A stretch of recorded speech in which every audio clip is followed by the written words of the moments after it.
विजयनगर राज्य, जहां 3 भाई रहते थे।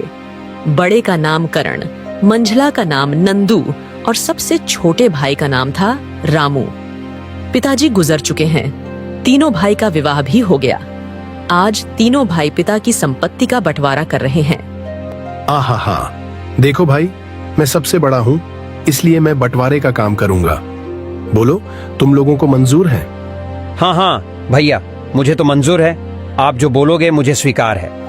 भैया, आप दोनों तो मेरे बड़े भैया हो, मैं तो सबसे छोटा हूँ। आप लोग जो फैसला करोगे मैं उसे स्वीकार कर लूंगा। पिता के जाने के बाद आप दोनों को मैं पिता स्वरूप मानता हूँ। तो फिर ठीक है, सबसे पहले हम खेतों का बंटवारा करते हैं।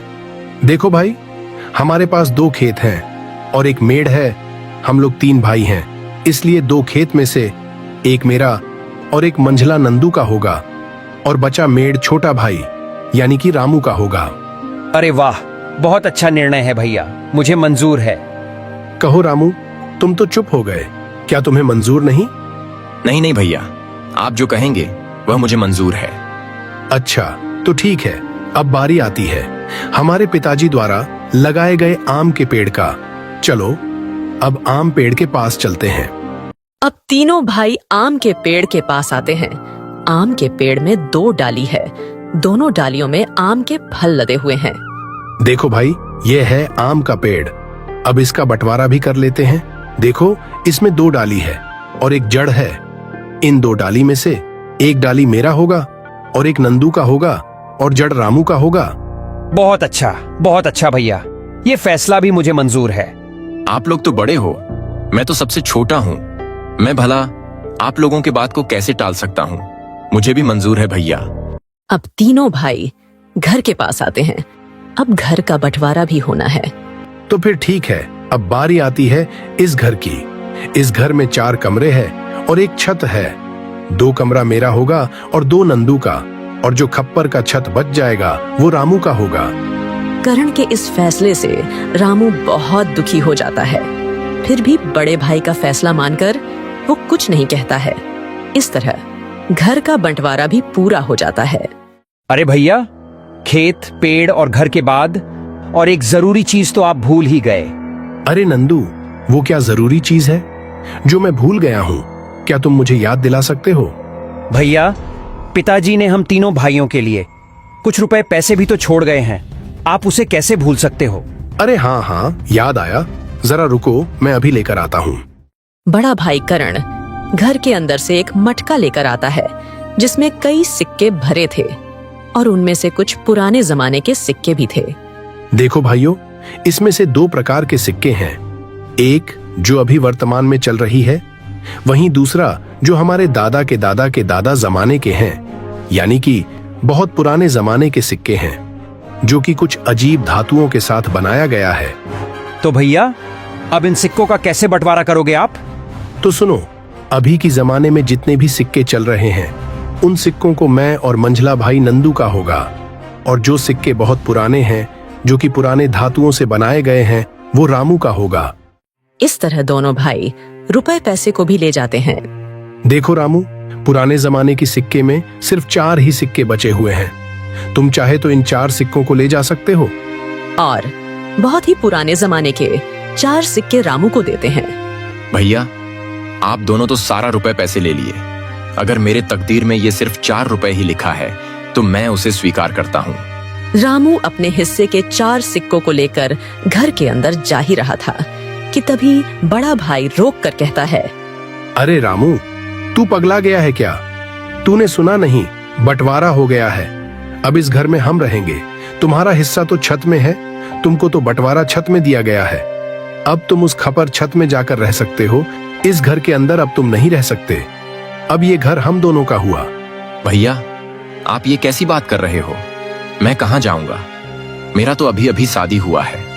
मैं कहाँ रहूंगा भैया? अरे रामू भाई, ये तो तुम्हें पहले सोचना था ना, जब बंटवारा चल रहा था। अब पछताए क्या करें, जब चिड़िया चुग गई खेत। दोनों भाई ने रामू और उसकी पत्नी को घर से धक्के मारकर बाहर कर दिया। वहीं दोनों पति पत्नी गांव के तालाब किनारे अपनी एक छोटी सी कुटिया बनाकर रहने लगे। हे भगवान, ये हमारे साथ क्या हो रहा है? अब ना घर का रहे ना घाट का। कैसे चलेगा जीवन? 2 वक्त की रोटी तो छोड़ो, 1 रोटी भी नसीब में नहीं। अब रोते जाओ, जी भर के रोते रहो। अक्ल तो तुम्हारी घास चढ़ने गई थी। मेरी मति मारी गई थी जो मैंने तुम्हारे साथ विवाह किया। मेरी तो किस्मत ही खराब है। बड़े भाई बोलकर तुमने कुछ ज्यादा ही इज्जत दे दी। देख लिया नतीजा, अब भुगतो। राधा, वह दोनों मेरे बड़े भाई थे। अब बताओ भला, मैं उनसे कैसे सवाल जवाब करता? अच्छा, तुम्हारे बड़े भाइयों ने तो अपने छोटे भाई के लिए कुछ नहीं सोचा। सब कुछ तो रख लिया। तुम्हारे हिस्से में क्या दिया है? खेत के नाम पर मेड़ दिया है और पेड़ के नाम पर जड़ दिया है। घर के नाम पर छत दिया है और पैसे के नाम पर ये आदम जमाने के 4 सिक्के दिए हैं। राधा, अब बस भी करो। और कितनी ताने मारोगी? अब छोड़ो भी उन बातों को। चलो छोड़ दिया। अब बताओ आगे का क्या? क्या करोगे? क्या खाओगे? कुछ बताओगे मुझे? अब मैं क्या करूं राधा? अब तो मेरे पास कुछ भी नहीं है। एक काम करता हूं, मैं मुखिया के पास इन पुराने सिक्कों को लेकर जाता हूं। शायद इन सिक्कों के बदले मुझे कुछ नया सिक्का मिल जाए। रामू बड़ी उम्मीद के साथ उन 4 सिक्कों को लेकर मुखिया के पास जाता है। अरे रामू, तुम यहाँ? बताओ कैसे आना हुआ? मुखिया जी, मेरे पास ये सिर्फ 4 सिक्के ही हैं। क्या आप इन सिक्के के बदले मुझे कुछ नए सिक्के दे सकते हैं? अरे रामू, ये सिक्के बेकार हैं। अब ये चलन में नहीं रहा। भला तुम्हें इन सिक्कों के बदले कौन पैसे देगा? सच में रामू, तुम बहुत भोला हो। अब मैं क्या करूं? हे भगवान, मैं तो बर्बाद हो गया। मेरा सब कुछ लुट गया। देखो रामू, मैंने भी तुम तीनों भाइयों के बंटवारे की बात सुनी है। सुनकर बहुत बुरा लगा। दोनों भाइयों ने तो सब कुछ ले लिया और बदले में तुम्हें कुछ नहीं दिया। ऊपर से उन निर्दयी भाइयों ने तुम्हें घर से भगा भी दिया। हे भगवान, ऐसा भाई तो दुश्मनों को भी ना मिले। क्या करूं मुखिया जी? लगता है मेरी तकदीर में कुछ नहीं है। मेरा तो मर जाना ही ठीक है। तुम्हारी दुख मुझे देखा नहीं जाता रामू, पता नहीं क्यों। वैसे तो मैं किसी के ऊपर दया नहीं करता, फिर भी तुम्हारा दुख देखकर मेरे जैसे कठोर दिल भी आज पिघल गया। एक काम करो रामू, कल से तुम और तुम्हारी पत्नी मेरे खेतों पर काम करो। मैं जितना मजदूरी दूसरे मजदूरों को देता हूं, उससे ज्यादा मजदूरी मैं तुम दोनों को दूंगा। वैसे भी तुम्हारे पास अभी कोई काम नहीं है। हाँ मुखिया जी, मैं आपके यहाँ काम करूंगा। मेरी पत्नी भी काम करेगी। ठीक है रामू, तो फिर कल सुबह से खेत पर काम के लिए आ जाना और यह तुम अपने सिक्के अपने पास ही रखो। शायद यही तुम्हारी 4 रुपये की तकदीर वाली निशानी हो। रामू उदास होकर वापस अपने कुटिया पर आता है। रामू की पत्नी रास्ता देख रही थी। रामू अपनी पत्नी के पास आकर सारी बातें बताने लगता है। अब यही दिन देखना बाकी रह गया था। अब हमें दूसरे के खेतों में काम करना पड़ेगा। हाय रे मेरी किस्मत। अब देखो राधा, तुम ज्यादा ज्ञान मत दो। हमें काम मिला है, कल से काम पर जाना है। इस तरह दिन गुजरता गया। रामू और राधा अब मुखिया के खेतों पर काम करने लगे। रोजी रोटी का एक जरिया उन्हें मिल गया। कुछ दिन बाद खेतों पर फसल लहलहाने लगी। अरे भैया, इस साल तो हमारा फसल बहुत अच्छा हुआ है। हाँ भाई, इस साल तो बहुत ज्यादा फसल हुआ है। इस साल बहुत आमदनी होगा।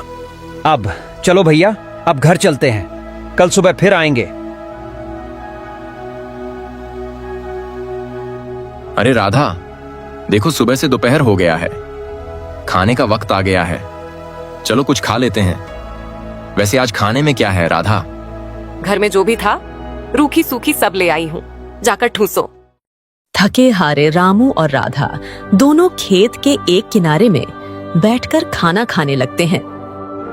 अरे राधा, क्या हुआ? तुम अचानक खाना क्यों बंद कर दी? नहीं नहीं, कुछ नहीं। मैं तो बस ऐसे ही कुछ सोच रही थी।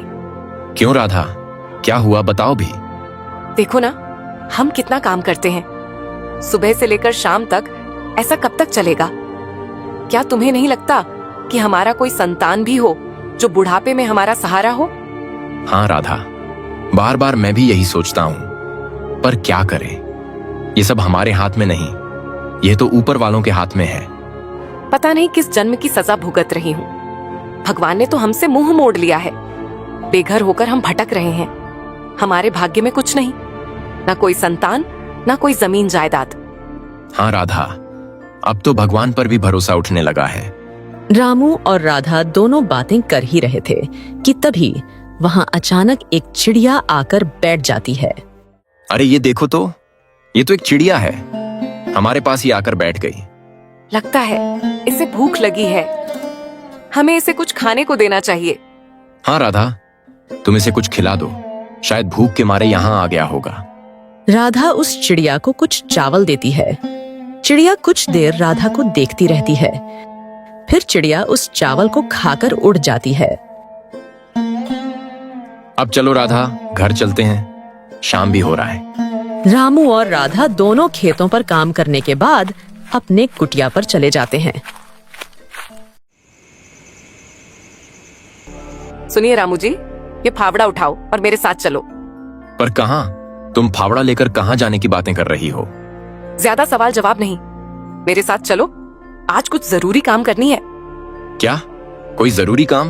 वो भी इस वक्त, रात को? हाँ जी, आज हम वो काम करने जा रहे हैं जिसे आपको पहले ही कर लेना चाहिए था। राधा की कहने पर रामू फावड़ा उठाता है। दोनों पति पत्नी अपने उस खेत के मेड़ पर आते हैं जो उन्हें बंटवारे पर मिला था। राधा, यह तो हमारा मेड़ है, और वहां पर जो फसल लगी है, जहां पानी भरा हुआ है, वो तो मेरे दोनों बड़े भाइयों का खेत है, और हम जहां खड़े हैं यही हमारा मेड़ है। इसलिए तो मैं तुमको यहाँ लेकर आई हूँ बुद्धू। और सुनो, आप इस मेड़ को अभी के अभी तोड़ दो। ये क्या कह रही हो तुम? इससे तो मेरे दोनों भाइयों के पूरे फसल बर्बाद हो जाएगा। बिना मेड़ के भला खेती कैसे हो सकता है राधा? ये समस्या तुम्हारे भाइयों का है, तुम्हारा नहीं। हमारा मेड़ हमारी मर्जी, तोड़े या रखे। अरे वाह राधा वाह, मुझे पता नहीं था, तुम तो बड़ी होशियार हो। अब मुझे समझ में आ गया। इस तरह राधा और रामू ने खेत के सारे मेड़ को तोड़ दिया, जिससे खेतों से पानी बह गया और फसल बर्बाद हो गया।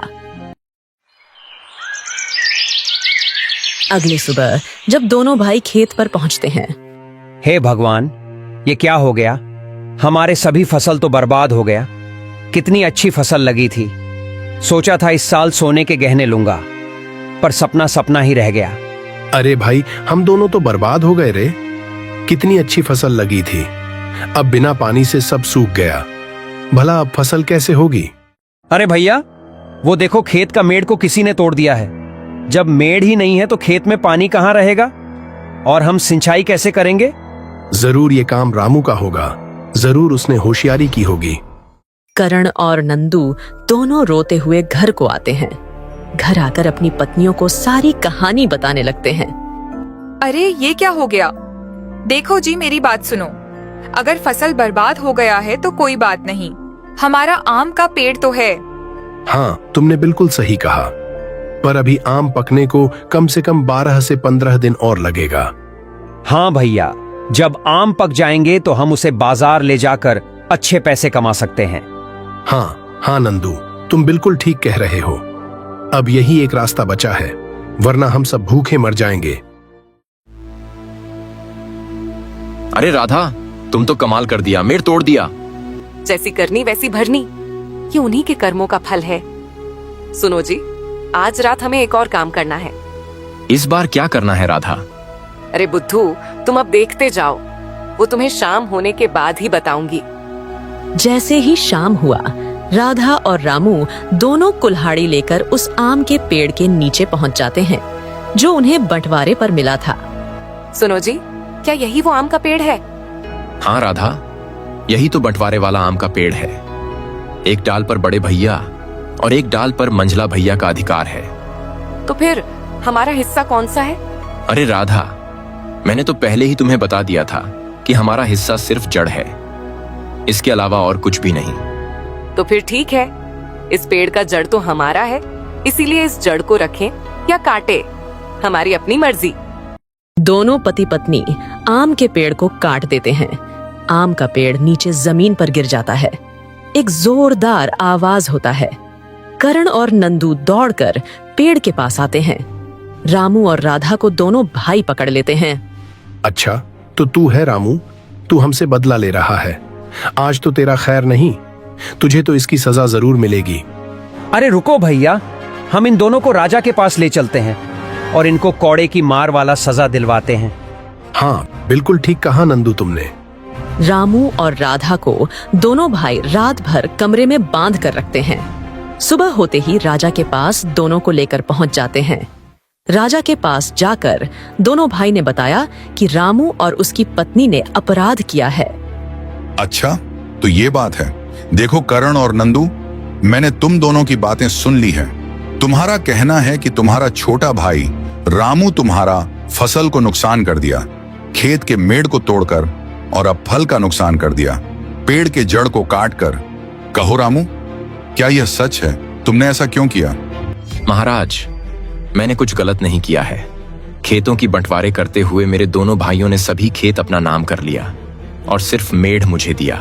अब मेरा मेढ़ मेरा मर्जी, मैं तोड़ूं या रखूं, इसमें किसी को कोई आपत्ति नहीं होना चाहिए। और आम के पेड़ को तुमने जड़ सहित क्यों काट दिया? वह तो अपराध है। महाराज, जब बंटवारा हुआ था तब मेरे दोनों भाइयों ने आम से लदे हुए डाली ले गए और मुझे सिर्फ आम के पेड़ के जड़ को दिया। अब क्योंकि महाराज जड़ मेरा है तो मैं काटूं या रखूं, यह मेरी मर्जी। इसमें किसी को हस्तक्षेप करने का कोई अधिकार नहीं है महाराज। क्योंकि जड़ मेरा था तो मैंने इसे काट दिया। वैसे तुम्हारा भी कहना सही है। तुमने तो खूब बदला लिया है रामू। ईंट का जवाब पत्थर से। वाह भाई वाह, मान गए तुमको रामू। महाराज, आप तो रामू की तारीफ करने लगे। हमें न्याय चाहिए। मूर्ख, तुम दोनों ने अपने छोटे भाई के साथ अन्याय किया है और अभी न्याय की आस लेकर मेरे पास आए हो। इससे पहले कि मैं तुम्हें कोड़े लगवाऊं, तुम निकल जाओ यहां से। उस रामू की इतनी हिम्मत, उसने सरेआम हमें बेइज्जत किया है। उस रामू को तो सबक सिखाना ही पड़ेगा। हाँ भैया, नहीं छोड़ेंगे उसे। रामू और उसकी पत्नी रोज की तरह आज भी मुखिया के खेतों पर काम कर रहे थे। दोपहर के बाद जैसे ही दोनों खाना खाने बैठते हैं, तभी वह चिड़िया दोबारा उनके पास उड़कर आती है। अरे, यह चिड़िया तो फिर से यहाँ आ गई। लगता है भूखी होगी बेचारी। चलो मैं इसे कुछ खाना खिला देती हूँ। देखो ये चिड़िया कितनी प्यारी है। अगर मेरा भी कोई संतान होता तो उसे भी मैं इसी तरह खाना खिलाती। राधा ने उस चिड़िया को खाना खिलाया। खाना खाने के बाद वहाँ एक चमत्कार हो गया। चिड़िया अचानक एक युवक के रूप में बदल गया। आप दोनों ने मुझे वापस इंसानी रूप में लाया है। आज के बाद आप दोनों मेरे माता पिता हो। अरे ये क्या? ये तो अभी एक चिड़िया थी, अब इंसान कैसे बन गया? कहीं तुम कोई बहरूपिया तो नहीं? चले जाओ यहाँ से। युवक को अचानक देख डरने लगे कि तभी वहाँ ऋषि चरण दास जी पहुँच जाते हैं। देखो रामू, तुम दोनों को डरने की कोई जरूरत नहीं है। यह युवक आज के बाद तुम्हारा है। तुम्हारा ही संतान की तरह तुम दोनों के संग रहेगा। क्या ये सच है बाबा? ये हमारा बेटा बनेगा? हाँ राधा, तुम हमेशा नाराज थी ना। आज के बाद तुम इसे अपना बेटा बना लेना। 20 वर्ष मैंने इस घड़ी का इंतजार किया है और आज वो समय आ गया है। 20 वर्ष? बाबा क्या कोई रहस्य है? हाँ रामू, आज से 20 वर्ष पहले की बात है। जब मैं प्रातः स्नान के लिए नदी पर गया था, तभी नदी किनारे एक बच्चा रोते हुए मुझे मिला था। अरे, यह तो किसी का बच्चा है, नदी किनारे रो रहा है। अब मैं क्या करूं? इसे यहां अकेले छोड़ भी नहीं सकता। एक काम करता हूं, इसे मैं अपने साथ आश्रम ले जाता हूं। ऋषि चरण दास ने उस रोते हुए बच्चे को गोद में उठाकर अपने आश्रम ले आते हैं। हे ईश्वर, यह कैसी लीला है। मैं एक सन्यासी, इस बच्चे को देखभाल करना मेरी बस की बात नहीं। केवल एक माँ ही संतान का सही देखभाल कर सकती है, कोई दूसरा नहीं। ऋषि चरण जी बड़ी असमंजस में पड़ गए थे। वह दिन रात उस बच्चे के बारे में ही सोच रहे थे। समय गुजरता गया और वह छोटा सा बच्चा अब युवावस्था पर पहुंच गया। देखो बेटा माधव, मेरा भी अब उम्र होता जा रहा है। कब तक तुम मेरे साथ रहोगे? तुम्हें माँ बाप की आवश्यकता है जो तुम्हें अपना नाम देकर तुम्हारा ख्याल रख सके और तुम्हें एक परिवार का प्यार मिल सके। पर बाबा, इस मतलबी दुनिया में भला कौन मुझे अपनाएगा? यहाँ तो सगे भाई भी एक दूसरे के नहीं होते। मैं तो एक अनाथ हूं ना।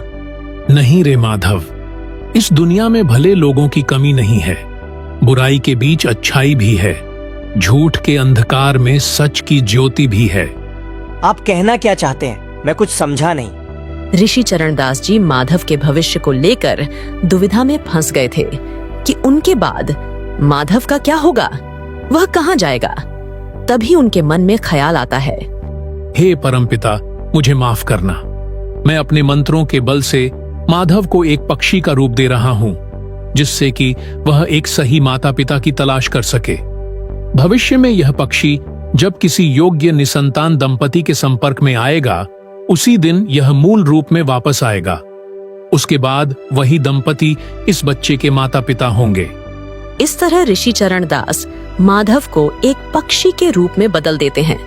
वो पक्षी दिन भर उड़कर घूमती, खाना खाती और वापस आश्रम पर आकर रात बिताती। इस तरह माधव का कोई माँ बाप नहीं था, इसलिए इसे मैंने एक पक्षी बनाकर उसे अपने लिए एक योग्य माता पिता की तलाश करने को कहा था, और वह तुम्हें तलाश लिया। आज उसके लिए माँ बाप मिल गया है, इसलिए उसे अब पक्षी बनने की जरूरत नहीं है। रामू और राधा, आज के बाद यह तुम्हारा बेटा हुआ। क्या ये सच है बाबा? ये हमारा बेटा बनेगा? आपका बहुत बहुत धन्यवाद बाबा।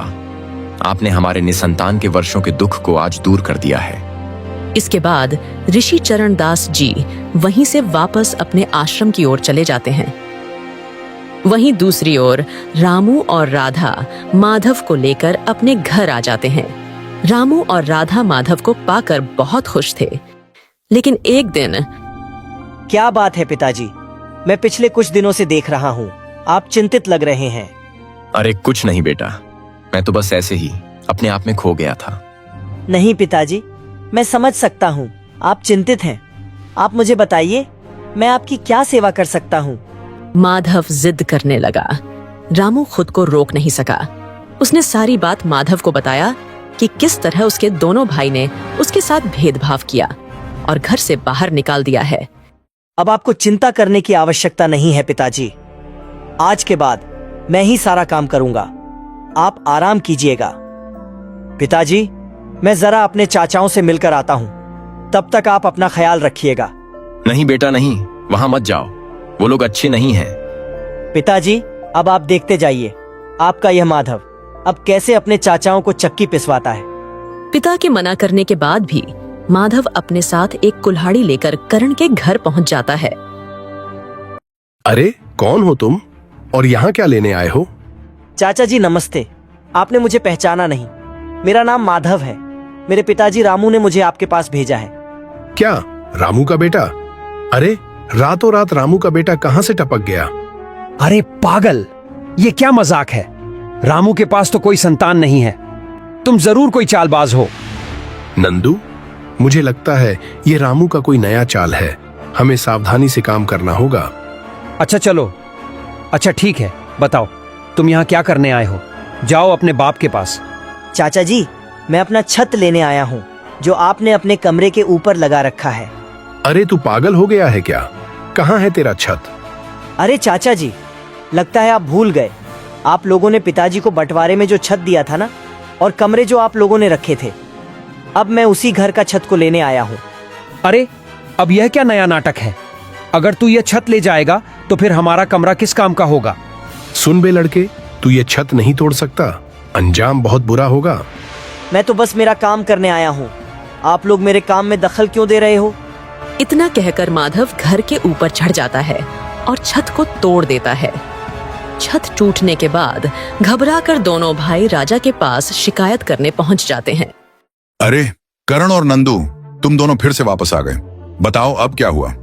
महाराज, एक जरूरी खबर हमें आपको बतानी है। क्या जरूरी खबर? ऐसा है तो फिर बताओ, क्या खबर लाए हो? महाराज, रामू के पास कोई संतान नहीं है।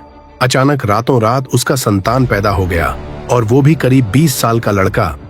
हाँ महाराज, और उसने सुबह हमारे घर के सारे छत को तोड़ दिया है और कहता है राजा भी मेरा कुछ नहीं बिगाड़ सकता। सावधान महाराज, मुझे लगता है वह एक बहरूपिया है या फिर कोई गुप्तचर हो सकता है। महाराज, अगर आपने समय रहते उसे गिरफ्तार नहीं किया तो हमारे राज्य और आपके सिंहासन के लिए खतरा है। अच्छा, तो यह बात है। सैनिकों, जाओ उस रामू और उसके उस आकस्मिक लड़के को लेकर तुरंत राज दरबार पर हाजिर करो। कुछ देर के बाद सैनिकों ने रामू और माधव को पकड़कर राज दरबार पर हाजिर करते हैं। सुनो रामू, क्या यह तुम्हारा संतान है? हाँ महाराज, यह मेरा ही लड़का है। इसका नाम माधव है। माधव, तुमने इनके घर की छत को क्यों तोड़ दिया? और तुमने कहा कि राजा भी मेरा कुछ नहीं बिगाड़ सकते। तुम्हारी इतनी हिम्मत? महाराज, मैंने कुछ गलत नहीं किया और मैंने कुछ गलत नहीं कहा। सुनिए महाराज, बंटवारे में मेरे दोनों चाचा ने घर और कमरा खुद ले लिया और केवल छत मेरे पिता रामू को दिया। अब मैं अपने पिता के हिस्से का सामान को तोड़ूं या रखूं, यह तो मेरा हक है। इसमें गलती कहाँ है महाराज? मैंने तो बस अपने पिता के हिस्से को तोड़ा है। मैंने चाचा जी के सामान को हाथ भी नहीं लगाया। अरे करण, क्या तुमने बंटवारे में रामू को छत दिया था? हाँ महाराज, हमने रामू को बंटवारे में घर का छत दिया था और कमरा हमने रखा था। अरे ये कैसा बंटवारा है? फिर तो ये सही है, इसमें रामू और माधव का कोई दोष नहीं है। ये गलत है महाराज। अब बिना छत के हम कैसे रहेंगे? तुम अपने आप को बड़ा चालाक समझते हो करण। यह बात तुम्हें पहले ही सोच लेना चाहिए था। अब तुम्हारी करने का फल तुम्हें ही भुगतना होगा। नहीं नहीं महाराज, ये झूठ बोल रहा है। ये रामू का बेटा नहीं है, ये गुप्तचर है। मैं गुप्तचर हूँ? इसका क्या आपके पास कोई प्रमाण है? बताओ करण, इसके गुप्तचर होने का तुम्हारे पास कोई प्रमाण है? तो फिर तुम इस पर आरोप क्यों लगा रहे हो? महाराज, अगर प्रमाण की बात है तो पहले इस माधव को प्रमाण मांगिए। क्या यह हमारी खानदानी है या कोई बहरूपिया? माधव, क्या तुम अपना प्रमाण दिखा सकते हो कि तुम इनकी खानदानी वारिस हो? महाराज, मेरे पास प्रमाण है, लेकिन सबसे पहले इन दोनों भाइयों को प्रमाण मांगिए। क्या इनके पास खानदानी होने का कोई प्रमाण है? नंदू और करण, क्या तुम्हारे पास कोई प्रमाण है? प्रमाण? नहीं महाराज, ऐसा तो कोई प्रमाण नहीं है। तो माधव, इन दोनों के पास भी कोई प्रमाण नहीं है। क्या तुम्हारे पास खानदानी होने का कोई प्रमाण या सबूत है? हाँ है महाराज, मेरे पास प्रमाण है। रामू ने माधव को पहले ही 4 सिक्के दे रखे थे। माधव अपने जेब से पुराने जमाने के वही 4 पुरानी धातु वाले सिक्के निकालकर राजा को देता है और कहता है कि यह प्रमाण है उसके खानदानी होने का। महाराज, ये रहा प्रमाण। ये पुराने जमाने के सिक्के हैं जो कि हमारे दादा के दादा के दादा जमाने की है। अब ये मेरे पिता ने मुझे दिया है। ये है मेरा खानदानी सिक्का, मेरे पूर्वजों के जमाने का। राजा उन सिक्कों को अपने हाथ में रखकर ध्यान से देखकर कहता है, अरे हाँ, ये तो सैकड़ों साल पुराना सिक्का है।